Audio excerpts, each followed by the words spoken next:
ದೇಶಾದ್ಯಂತ ಶೋಕಾಚರಣೆ ಇದೆ. ಈ ನಡುವೆ ರಾಹುಲ್ ಗಾಂಧಿ ವಿದೇಶಕ್ಕೆ ಹಾರಿದ್ರು ಅಂತೇಳಿ BJP ಅದನ್ನು ಟೀಕೆ ಮಾಡ್ತು, ಶೋಕಾಚರಣೆ ನಿಮಗಿಲ್ವಾ ಅಂಥೇಳಿ. ಈಗ ಮನಮೋಹನ್ ಸಿಂಗ್ ವಿಧಿವಶರಾಗಿ ಇನ್ನು ವಾರ ಕಳೆದಿಲ್ಲ, ಮೃತರ ಹೆಸರಿನಲ್ಲಿ ಪಾಲಿಟಿಕ್ಸ್ ಜೋರಾಗ್ತಾ ಇದೆ. ದೇಶದಲ್ಲಿ ಶೋಕಾಚರಣೆ ಇರುವಾಗಲೇ ದೇಶ ಬಿಟ್ಟು ಹಾರಿ ಹೊರಗಡೆ ಎಂಜಾಯ್ ಮಾಡೋರ ಸಂಖ್ಯೆ ಜಾಸ್ತಿ ಆಗಿದೆ, ಅದು ಕೂಡ ಕಾಂಗ್ರೆಸ್ನಲ್ಲಿ. ಈಗ ಅದೇ ಲಿಸ್ಟ್ನಲ್ಲಿ DK ಶಿವಕುಮಾರ್ ಹೆಸರು ಕೂಡ ಸೇರ್ಕೊಂಡ್ಬಂದಿದೆ. ಬನ್ನಿ ಅದರ ಬಗ್ಗೆ ಒಂದು ರಿಪೋರ್ಟ್ ನಿಮ್ಮ ಮುಂದೆ. ರಾಹುಲ್ ಗಾಂಧಿ ಬೆನ್ನಲ್ಲೇ DKಶಿ ವಿದೇಶಿ ಪ್ರವಾಸ. DK ಶಿವಕುಮಾರ್ ಫಾರಿನ್ ಟೂರ್ಗೆ ಬಿಜೆಪಿ ಆಕ್ರೋಶ. ಭಾರತದ ಮಾಜಿ ಪ್ರಧಾನಿ ಮನಮೋಹನ್ ಸಿಂಗ್ ನಿಧನದಿಂದ ಇಡೀ ರಾಷ್ಟ್ರ ಶೋಕದಲ್ಲಿ ಮುಳುಗಿದೆ. ಆದರೆ ಕಾಂಗ್ರೆಸ್ ನಾಯಕರು ಮಾತ್ರ ಜಾಲಿ ಮೂಡ್ನಲ್ಲಿದ್ದಾರೆ ಎಂದು ಬಿಜೆಪಿಗರು ದೂಷಿಸುತ್ತಿದ್ದಾರೆ. ಇದಕ್ಕೆ ಕಾರಣವೇ ರಾಹುಲ್ ಗಾಂಧಿ ಮತ್ತು DK ಶಿವಕುಮಾರ್.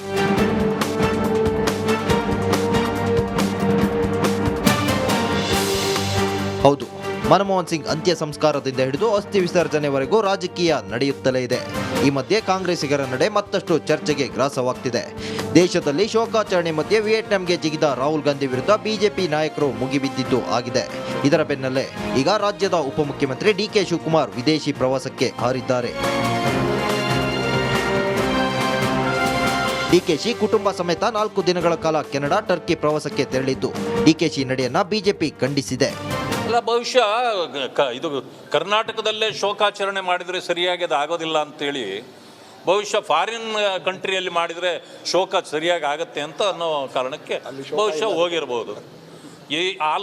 ಈ ಲೋಕದಲ್ಲಿ ಶೋಕ ಸರಿಯಾಗಿ ಕಾಣಲ್ಲ, ಬೇರೆ ಲೋಕದಲ್ಲಿ ಮಾಡಿದರೆ ಶೋಕ ಸರಿಯಾಗಿರುತ್ತೆ ಹೊಸ ವರ್ಷದಲ್ಲಿ ಅಂತ ಪಾಪ ಹೋಗಿರೋದು. ಅದು ಒಂದು. ರಾಹುಲ್ ಗಾಂಧಿ ಅವರು ಕೂಡ ಹೋಗಿದ್ದಾರೆ. ಪಾಪ ಅವ್ರಿಗೆ ಒಂಟಿತನ ಕಾಡ್ತದೆ ಯಾವಾಗಲೂ. ಅವರು ಒಂಟಿತನ ಪಾಪ ಹೊಸ ವರ್ಷದ ದಿನಗಳಲ್ಲೂ ಕೂಡ ಅಪ್ರೋಚ್ ಆಗ್ತಾ ಇದೆ. ಈಗ ನಾಳೆಯಿಂದ ಹೊಸ ವರ್ಷ ಅಲ್ವೇ, ಅದರಿಂದಾಗಿ ಅವರು ಒಂಟಿತನ ಕಾಡುವಾಗ ಹೊರದೇಶದಲ್ಲಿ ಹೋಗಿ ಸ್ನೇಹಿತರ ಜೊತೆಯಲ್ಲಿ ಇದ್ದು ಬರೋದು ಅವ್ರಿಗೆ ಮೊದಲಿಂದ ವಾಡಿಕೆ ಇದೆ. ಅದನ್ನು ನಾವು ವಿರೋಧ ಮಾಡೋದು ಸರಿ ಕಾಣೋದಿಲ್ಲ ನಮಗೆ. ಸೊ ಒಂಟಿತನದ ಕಾರಣದಿಂದ ಶೋಕಾಚರಣೆ ಇದ್ದರೂ ಕೂಡ ಹೊರ ದೇಶಕ್ಕೆ ಹೋಗ್ತಿರ್ತಕ್ಕಂಥದ್ದು. ಒಟ್ಟಿನಲ್ಲಿ ಕಾಂಗ್ರೆಸ್ ನಾಯಕರ ನಡೆಗೆ ಬಿಜೆಪಿ ಕೆರಳಿ ಕೆಂಡವಾಗಿದೆ. ದೇಶದಲ್ಲಿ ಶೋಕಾಚರಣೆ ಇದ್ರೆ ವಿದೇಶಕ್ಕೆ ಹೋಗುವುದೇ ಕಾಂಗ್ರೆಸ್ ಸಂಸ್ಕೃತಿಯೇ ಎಂದು ಪ್ರಶ್ನೆ ಮಾಡುತ್ತಿದ್ದಾರೆ. Bureau report, republic Kannada. ಅಲ್ಲ ರೀ, ಮೊನ್ನೆ ತೀರ್ಕೊಂಡಾಗ ಒಂದು ವಿಶೇಷವಾದ ಗೌರವದಲ್ಲೇ ಅವರನ್ನು ಬೀಳ್ಕೊಡಲಾಯಿತು, ಮನಮೋಹನ್ ಸಿಂಗ್ ಅವರನ್ನು. ನೀವು ಏನೇ ಪಾಲಿಟಿಕ್ಸ್ ಹೇಳಿ, ಮತ್ತೊಂದು ಹೇಳಿ, ಮಗದೊಂದು ಹೇಳಿ, ಈ ವಿಚಾರದಲ್ಲಿ ಮಾತ್ರ ನರೇಂದ್ರ ಮೋದಿಯವರು ಬಹಳ ಗೌರವಪೂರ್ವಕವಾಗಿ ಅವರನ್ನು ಬೀಳ್ಕೊಟ್ರು. ಕಾಂಗ್ರೆಸ್ಸಿಗರು ಇದ್ದರು, BJP ಇಡೀ ಗೌರ್ಮೆಂಟೇ ಇತ್ತಲ್ಲಿ. ಅಲ್ಲೂ ಕೂಡ ರಾಹುಲ್ ಗಾಂಧಿ ಒಂದು ಆರೋಪವನ್ನು ಮಾಡಿದ್ರು, ಅವಮಾನ ಮಾಡಿದ್ದಾರೆ, ಎಲ್ಲಿ ಅವರನ್ನು ಸುಡಲಾಗಿದೆ ಅಲ್ಲೇ ಮಾಡ್ತಾ ಇಲ್ಲ ಮತ್ತೊಂದು ಅಂತೇಳಿ. ನೀವು ಅವಮಾನ ಅಂತ ಹೇಳ್ಬಿಟ್ಟು ನೀವು ಶೋಕಾಚರಣೆ 7 ದಿನ ಮಾಡದೆ ನೀವು ವಿಯೆಟ್ನಾಂಗೆ ಹಾರಿದ್ರಲ್ಲ, ಇದನ್ನು ಪ್ರಶ್ನೆ ಮಾಡಬೇಕಾ ಮಾಡಬಾರ್ದು? ಈ ಹಿಂದೆ ಆಮೇಲೆ ಶರ್ಮಿಷ್ಠಾ, ಯಾರು ಪ್ರಣವ್ ಮುಖರ್ಜಿಯವರ ಮಗಳು, ಹೇಳಿದರು ನಮ್ಮ ತಂದೆಗೆ ಈ ಮರ್ಯಾದೆ ಕೊಡಲಿಲ್ಲ ಕಾಂಗ್ರೆಸ್ ಅಂತ. ನರಸಿಂಹರಾವ್ ಅವರ ಮೊಮ್ಮಗ ಹೇಳ್ದ, ನನ್ನ ಅಜ್ಜನಿಗೂ ಕೊಟ್ಟಿಲ್ಲ ಈ ಮರ್ಯಾದೆ ಕೊಟ್ಟಿಲ್ಲ ಅಂತೇಳಿ. ಹೌದು, ನರಸಿಂಹರಾವ್ ಅವರನ್ನ ಪಾರ್ಥಿವ ಶರೀರವನ್ನು AICC ಕಚೇರಿ ಒಳಗೆ ಬಿಡಲಿಲ್ಲ ರೀ. 2 ಕಾರಣ. ಒಂದು ಅಯೋಧ್ಯೆ ಕಾರಣ ಅಂತ ಹೇಳ್ತಾರೆ, ಇನ್ನೊಂದು ಯಾವುದು ಸೋನಿಯಾ ಗಾಂಧಿ ವಿರುದ್ಧವೇ ಒಂದು CBI ಆ ಥರ ಒಂದು ಆರೋಪಗಳು ಬಂದಿತ್ತು. ಆಮೇಲೆ ಮೊನ್ನೆ ನಾನು ಒಂದು ವಿಚಾರವನ್ನು ಒಂದು ಸಣ್ಣ ಕರೆಕ್ಷನ್ ಹೇಳ್ಬಿಡ್ತೀನಿ. ಮೊನ್ನೆ ಒಂದು ವಿಚಾರ ಹೇಳ್ತಿರ್ಬೇಕಾದ್ರೆ, ಅಂದರೆ ನ್ಯೂಕ್ಲಿಯರ್ ಡೀಲ್, ಮನಮೋಹನ್ ಸಿಂಗ್ ವಿಚಾರ ಬಂದಾಗ, ನ್ಯೂಕ್ಲಿಯರ್ ಡೀಲ್ ವಿಚಾರಕ್ಕೆ ಬಂದಾಗ ಸೋಮನಾಥ್ ಚಟರ್ಜಿ ಸ್ಪೀಕರ್ ಆಗಿದ್ದರು. ಆದರೆ ಓಟ್ ಹಾಕಿದ್ದಲ್ಲ, ಅದು ಕಮ್ಯುನಿಸ್ಟ್ ಪಾರ್ಟಿ ಕಾಂಗ್ರೆಸ್ಗೆ ಕೊಟ್ಟಂಥ ಬೆಂಬಲವನ್ನು ವಾಪಸ್ ಪಡೆದಿರುತ್ತೆ. ಕಮ್ಯುನಿಸ್ಟ್ ಪಾರ್ಟಿ ವಾಪಸ್ ಪಡೆಯುವಾಗ ಸೋಮನಾಥ್ ಚಟರ್ಜಿ ಕೂಡ ಕಮ್ಯುನಿಸ್ಟ್ ಪಾರ್ಟಿಯವರಾಗಿದ್ದ ಕಾರಣಕ್ಕಾಗಿ ಅದು ಅವರು ರಾಜೀನಾಮೆ ಕೊಡಬೇಕಾಗಿತ್ತು. ನ್ಯೂಕ್ಲಿಯರ್ ಡೀಲ್ ಆಗ್ತಾ ಇರಲಿಲ್ಲ, ಆದರೆ ಅವರು ರಾಜೀನಾಮೆ ಕೊಡಲಿಲ್ಲ. ಹಾಗಾಗಿ ಅವರನ್ನು ಪಕ್ಷದಿಂದ ಅಮಾನತುಗೊಳಿಸಲಾಯಿತು. ನಂತರ ಅವರ ಪಾರ್ಥಿವ ಶರೀರ ಕೂಡ ಹೋಗಲಿಲ್ಲ, ಅಂದರೆ ಕಮ್ಯುನಿಸ್ಟ್ ಪಾರ್ಟಿ ಆಫೀಸ್ಗೆ ಅಂತ. ಅದು ಬೇರೆ ವಿಚಾರ. ಇಷ್ಟೆಲ್ಲ ಮಾತಾಡಿದವರು ಮನಮೋಹನ್ ಸಿಂಗ್ ಅವರಿಗೆ ಅಪಮಾನ ಮಾಡಿದೆ BJP ಅಂತ ಹೇಳಿಬಿಟ್ಟು, ಸರ್ಕಾರ ಅಂತ ಹೇಳಿಬಿಟ್ಟು. ನಿಮಗೆ ಅಂಬೇಡ್ಕರ್ಗೆ ಅವಮಾನ ಮಾಡಿದ್ದು ಗೊತ್ತೇ ಇಲ್ವಾ? ಅಂಥ ಮಹಾ ತಪ್ಪು AICC ಕಚೇರಿ ಒಳಗೆ ಓಕೆ ಬಿಡದಂಥದ್ದು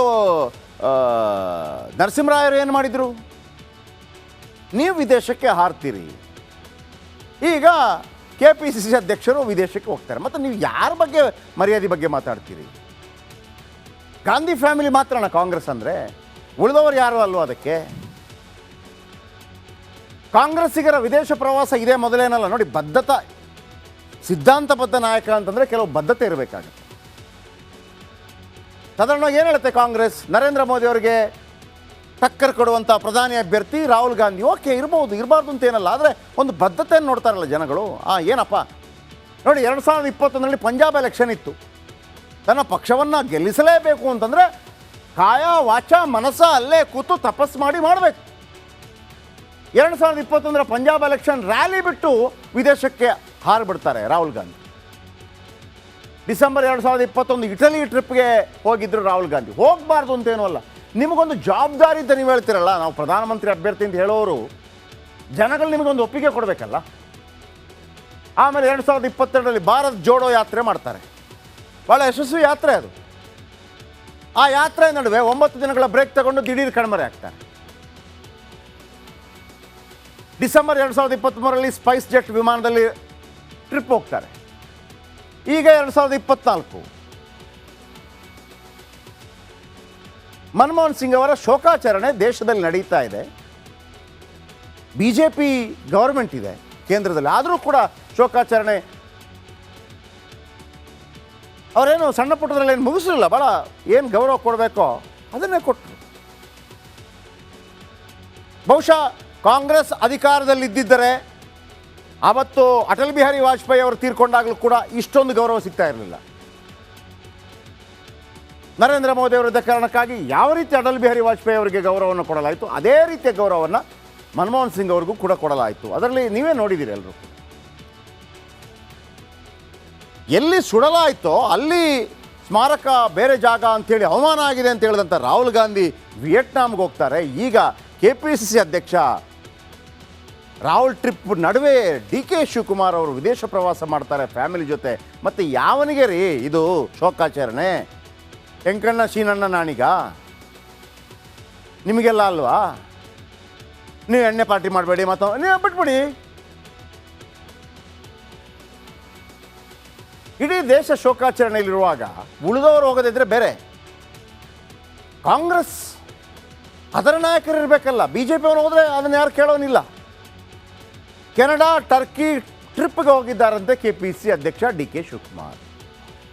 ಇದನ್ನು ಸರಿನೋ ತಪ್ಪ ಅಂಥೇಳಿ ಆತ್ಮಸಾಕ್ಷಿಯನ್ನು ಮುಟ್ಟಿ ನೀವೇ ಹೇಳ್ಕೋಬೇಕು, ಬೇರೆ ಯಾರು ಹೇಳೋದಲ್ಲ.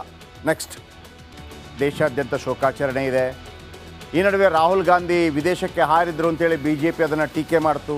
ಶೋಕಾಚರಣೆ ನಿಮಗಿಲ್ವಾ ಅಂಥೇಳಿ. ಈಗ ಮನಮೋಹನ್ ಸಿಂಗ್ ವಿಧಿವಶರಾಗಿ ಇನ್ನು ವಾರ ಕಳೆದಿಲ್ಲ. ಮೃತರ ಹೆಸರಿನಲ್ಲಿ ಪಾಲಿಟಿಕ್ಸ್ ಜೋರಾಗ್ತಾ ಇದೆ. ದೇಶದಲ್ಲಿ ಶೋಕಾಚರಣೆ ಇರುವಾಗಲೇ ದೇಶ ಬಿಟ್ಟು ಹಾರಿ ಹೊರಗಡೆ ಎಂಜಾಯ್ ಮಾಡೋರ ಸಂಖ್ಯೆ ಜಾಸ್ತಿ ಆಗಿದೆ, ಅದು ಕೂಡ ಕಾಂಗ್ರೆಸ್ನಲ್ಲಿ. ಈಗ ಅದೇ ಲಿಸ್ಟ್ನಲ್ಲಿ DK ಶಿವಕುಮಾರ್ ಹೆಸರು ಕೂಡ ಸೇರ್ಕೊಂಡ್ಬಂದಿದೆ. ಬನ್ನಿ ಅದರ ಬಗ್ಗೆ ಒಂದು ರಿಪೋರ್ಟ್ ನಿಮ್ಮ ಮುಂದೆ. ರಾಹುಲ್ ಗಾಂಧಿ ಬೆನ್ನಲ್ಲೇ DKಶಿ ವಿದೇಶಿ ಪ್ರವಾಸ. DK ಶಿವಕುಮಾರ್ ಫಾರಿನ್ ಟೂರ್ಗೆ BJP ಆಕ್ರೋಶ. ಭಾರತದ ಮಾಜಿ ಪ್ರಧಾನಿ ಮನಮೋಹನ್ ಸಿಂಗ್ ನಿಧನದಿಂದ ಇಡೀ ರಾಷ್ಟ್ರ ಶೋಕದಲ್ಲಿ ಮುಳುಗಿದೆ. ಆದರೆ ಕಾಂಗ್ರೆಸ್ ನಾಯಕರು ಮಾತ್ರ ಜಾಲಿ ಮೂಡ್ನಲ್ಲಿದ್ದಾರೆ ಎಂದು ಬಿಜೆಪಿಗರು ದೂಷಿಸುತ್ತಿದ್ದಾರೆ. ಇದಕ್ಕೆ ಕಾರಣವೇ ರಾಹುಲ್ ಗಾಂಧಿ ಮತ್ತು DK ಶಿವಕುಮಾರ್.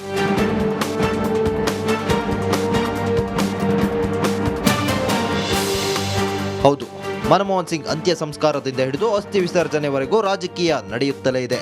ಈ ಮಧ್ಯೆ ಕಾಂಗ್ರೆಸ್ಸಿಗರ ನಡೆ ಮತ್ತಷ್ಟು ಚರ್ಚೆಗೆ ಗ್ರಾಸವಾಗ್ತಿದೆ. ದೇಶದಲ್ಲಿ ಶೋಕಾಚರಣೆ ಮಧ್ಯೆ ವಿಯೆಟ್ನಾಂಗೆ ಜಿಗಿದ ರಾಹುಲ್ ಗಾಂಧಿ ವಿರುದ್ಧ ಬಿಜೆಪಿ ನಾಯಕರು ಮುಗಿಬಿದ್ದಿದ್ದು ಆಗಿದೆ. ಇದರ ಬೆನ್ನಲ್ಲೇ ಈಗ ರಾಜ್ಯದ ಉಪಮುಖ್ಯಮಂತ್ರಿ DK ಶಿವಕುಮಾರ್ ವಿದೇಶಿ ಪ್ರವಾಸಕ್ಕೆ ಹಾರಿದ್ದಾರೆ. DKಶಿ ಕುಟುಂಬ ಸಮೇತ 4 ದಿನಗಳ ಕಾಲ ಕೆನಡಾ ಟರ್ಕಿ ಪ್ರವಾಸಕ್ಕೆ ತೆರಳಿದ್ದು DKಶಿ ನಡೆಯನ್ನ ಬಿಜೆಪಿ ಖಂಡಿಸಿದೆ. ಅಲ್ಲ, ಬಹುಶಃ ಇದು ಕರ್ನಾಟಕದಲ್ಲೇ ಶೋಕಾಚರಣೆ ಮಾಡಿದರೆ ಸರಿಯಾಗಿ ಅದು ಆಗೋದಿಲ್ಲ ಅಂತೇಳಿ ಬಹುಶಃ ಫಾರಿನ್ ಕಂಟ್ರಿಯಲ್ಲಿ ಮಾಡಿದರೆ ಶೋಕ ಸರಿಯಾಗಿ ಆಗತ್ತೆ ಅಂತ ಅನ್ನೋ ಕಾರಣಕ್ಕೆ ಬಹುಶಃ ಹೋಗಿರ್ಬೋದು. ಈ ಲೋಕದಲ್ಲಿ ಶೋಕ ಸರಿಯಾಗಿ ಕಾಣಲ್ಲ, ಬೇರೆ ಲೋಕದಲ್ಲಿ ಮಾಡಿದರೆ ಶೋಕ ಸರಿಯಾಗಿರುತ್ತೆ ಹೊಸ ವರ್ಷದಲ್ಲಿ ಅಂತ ಪಾಪ ಹೋಗಿರೋದು. ಅದು ಒಂದು. ರಾಹುಲ್ ಗಾಂಧಿ ಅವರು ಕೂಡ ಹೋಗಿದ್ದಾರೆ. ಪಾಪ ಅವ್ರಿಗೆ ಒಂಟಿತನ ಕಾಡ್ತದೆ ಯಾವಾಗಲೂ. ಅವರು ಒಂಟಿತನ ಪಾಪ ಹೊಸ ವರ್ಷದ ದಿನಗಳಲ್ಲೂ ಕೂಡ ಅಪ್ರೋಚ್ ಆಗ್ತಾ ಇದೆ. ಈಗ ನಾಳೆಯಿಂದ ಹೊಸ ವರ್ಷ ಅಲ್ವೇ, ಅದರಿಂದಾಗಿ ಅವರು ಒಂಟಿತನ ಕಾಡುವಾಗ ಹೊರದೇಶದಲ್ಲಿ ಹೋಗಿ ಸ್ನೇಹಿತರ ಜೊತೆಯಲ್ಲಿ ಇದ್ದು ಬರೋದು ಅವ್ರಿಗೆ ಮೊದಲಿಂದ ವಾಡಿಕೆ ಇದೆ. ಅದನ್ನು ನಾವು ವಿರೋಧ ಮಾಡೋದು ಸರಿ ಕಾಣೋದಿಲ್ಲ ನಮಗೆ. ಸೊ ಒಂಟಿತನದ ಕಾರಣದಿಂದ ಶೋಕಾಚರಣೆ ಇದ್ದರೂ ಕೂಡ ಅವರ ದೇಶಕ್ಕೆ ಹೋಗ್ತಿರ್ತಕ್ಕಂಥದ್ದು. ಒಟ್ನಲ್ಲಿ ಕಾಂಗ್ರೆಸ್ ನಾಯಕರ ನಡೆಗೆ ಬಿಜೆಪಿ ಕೆರಳಿ ಕೆಂಡವಾಗಿದೆ. ದೇಶದಲ್ಲಿ ಶೋಕಾಚರಣೆ ಇದ್ರೆ ವಿದೇಶಕ್ಕೆ ಹೋಗುವುದೇ ಕಾಂಗ್ರೆಸ್ ಸಂಸ್ಕೃತಿಯೇ ಎಂದು ಪ್ರಶ್ನೆ ಮಾಡುತ್ತಿದ್ದಾರೆ. Bureau report, republic Kannada. ಅಲ್ಲ ರೀ, ಮೊನ್ನೆ ತೀರ್ಕೊಂಡಾಗ ಒಂದು ವಿಶೇಷವಾದ ಗೌರವದಲ್ಲೇ ಅವರನ್ನು ಬೀಳ್ಕೊಡಲಾಯಿತು, ಮನಮೋಹನ್ ಸಿಂಗ್ ಅವರನ್ನ. ನೀವು ಏನೇ ಪಾಲಿಟಿಕ್ಸ್ ಹೇಳಿ, ಮತ್ತೊಂದು ಹೇಳಿ, ಮಗದೊಂದು ಹೇಳಿ, ಈ ವಿಚಾರದಲ್ಲಿ ಮಾತ್ರ ನರೇಂದ್ರ ಮೋದಿಯವರು ಬಹಳ ಗೌರವಪೂರ್ವಕವಾಗಿ ಅವರನ್ನು ಬೀಳ್ಕೊಟ್ರು. ಕಾಂಗ್ರೆಸ್ಸಿಗರು ಇದ್ದರು, ಬಿ ಜೆ ಪಿ ಇಡೀ ಗೌರ್ಮೆಂಟೇ ಇತ್ತಲ್ಲಿ. ಅಲ್ಲೂ ಕೂಡ ರಾಹುಲ್ ಗಾಂಧಿ ಒಂದು ಆರೋಪವನ್ನು ಮಾಡಿದ್ರು, ಅವಮಾನ ಮಾಡಿದ್ದಾರೆ, ಎಲ್ಲಿ ಅವರನ್ನು ಸುಡಲಾಗಿದೆ ಅಲ್ಲೇ ಮಾಡ್ತಾ ಇಲ್ಲ ಮತ್ತೊಂದು ಅಂತೇಳಿ. ನೀವು ಅವಮಾನ ಅಂತ ಹೇಳ್ಬಿಟ್ಟು ನೀವು ಶೋಕಾಚರಣೆ 7 ದಿನ ಮಾಡದೆ ನೀವು ವಿಯೆಟ್ನಾಮ್ಗೆ ಹಾರಿದ್ರಲ್ಲ, ಇದನ್ನು ಪ್ರಶ್ನೆ ಮಾಡಬೇಕಾ ಮಾಡಬಾರ್ದು? ಈ ಹಿಂದೆ ಆಮೇಲೆ ಶರ್ಮಿಷ್ಠಾ, ಯಾರು ಪ್ರಣವ್ ಮುಖರ್ಜಿ ಅವರ ಮಗಳು, ಹೇಳಿದರು ನಮ್ಮ ತಂದೆಗೆ ಈ ಮರ್ಯಾದೆ ಕೊಡಲಿಲ್ಲ ಕಾಂಗ್ರೆಸ್ ಅಂತ. ನರಸಿಂಹರಾವ್ ಅವರ ಮೊಮ್ಮಗ ಹೇಳ್ದ, ನನ್ನ ಅಜ್ಜನಿಗೂ ಕೊಟ್ಟಿಲ್ಲ ಈ ಮರ್ಯಾದೆ ಕೊಟ್ಟಿಲ್ಲ ಅಂತೇಳಿ. ಹೌದು, ನರಸಿಂಹರಾವ್ ಅವರನ್ನ ಪಾರ್ಥಿವ ಶರೀರವನ್ನು AICC ಕಚೇರಿ ಒಳಗೆ ಬಿಡಲಿಲ್ಲ ರೀ. 2 ಕಾರಣ, ಒಂದು ಅಯೋಧ್ಯೆ ಕಾರಣ ಅಂತ ಹೇಳ್ತಾರೆ, ಇನ್ನೊಂದು ಯಾವುದು ಸೋನಿಯಾ ಗಾಂಧಿ ವಿರುದ್ಧವೇ ಒಂದು CBI ಆ ಥರ ಒಂದು ಆರೋಪಗಳು ಬಂದಿತ್ತು. ಆಮೇಲೆ ಮೊನ್ನೆ ನಾನು ಒಂದು ವಿಚಾರವನ್ನು ಒಂದು ಸಣ್ಣ ಕರೆಕ್ಷನ್ ಹೇಳ್ಬಿಡ್ತೀನಿ. ಮೊನ್ನೆ ಒಂದು ವಿಚಾರ ಹೇಳ್ತಿರ್ಬೇಕಾದ್ರೆ, ಅಂದರೆ ನ್ಯೂಕ್ಲಿಯರ್ ಡೀಲ್, ಮನಮೋಹನ್ ಸಿಂಗ್ ವಿಚಾರ ಬಂದಾಗ, ನ್ಯೂಕ್ಲಿಯರ್ ಡೀಲ್ ವಿಚಾರಕ್ಕೆ ಬಂದಾಗ ಸೋಮನಾಥ್ ಚಟರ್ಜಿ ಸ್ಪೀಕರ್ ಆಗಿದ್ದರು. ಆದರೆ ಓಟ್ ಹಾಕಿದ್ದಲ್ಲ, ಅದು ಕಮ್ಯುನಿಸ್ಟ್ ಪಾರ್ಟಿ ಕಾಂಗ್ರೆಸ್ಗೆ ಕೊಟ್ಟಂಥ ಬೆಂಬಲವನ್ನು ವಾಪಸ್ ಪಡೆದಿರುತ್ತೆ. ಕಮ್ಯುನಿಸ್ಟ್ ಪಾರ್ಟಿ ವಾಪಸ್ ಪಡೆಯುವಾಗ ಸೋಮನಾಥ್ ಚಟರ್ಜಿ ಕೂಡ ಕಮ್ಯುನಿಸ್ಟ್ ಪಾರ್ಟಿಯವರಾಗಿದ್ದ ಕಾರಣಕ್ಕಾಗಿ ಅದು ಅವರು ರಾಜೀನಾಮೆ ಕೊಡಬೇಕಾಗಿತ್ತು. ನ್ಯೂಕ್ಲಿಯರ್ ಡೀಲ್ ಆಗ್ತಾ ಇರಲಿಲ್ಲ, ಆದರೆ ಅವರು ರಾಜೀನಾಮೆ ಕೊಡಲಿಲ್ಲ. ಹಾಗಾಗಿ ಅವರನ್ನು ಪಕ್ಷದಿಂದ ಅಮಾನತುಗೊಳಿಸಲಾಯಿತು. ನಂತರ ಅವರ ಪಾರ್ಥಿವ ಶರೀರ ಕೂಡ ಹೋಗಲಿಲ್ಲ, ಅಂದರೆ ಕಮ್ಯುನಿಸ್ಟ್ ಪಾರ್ಟಿ ಆಫೀಸ್ಗೆ ಅಂತ. ಅದು ಬೇರೆ ವಿಚಾರ. ಇಷ್ಟೆಲ್ಲ ಮಾತಾಡಿದವರು ಮನಮೋಹನ್ ಸಿಂಗ್ ಅವರಿಗೆ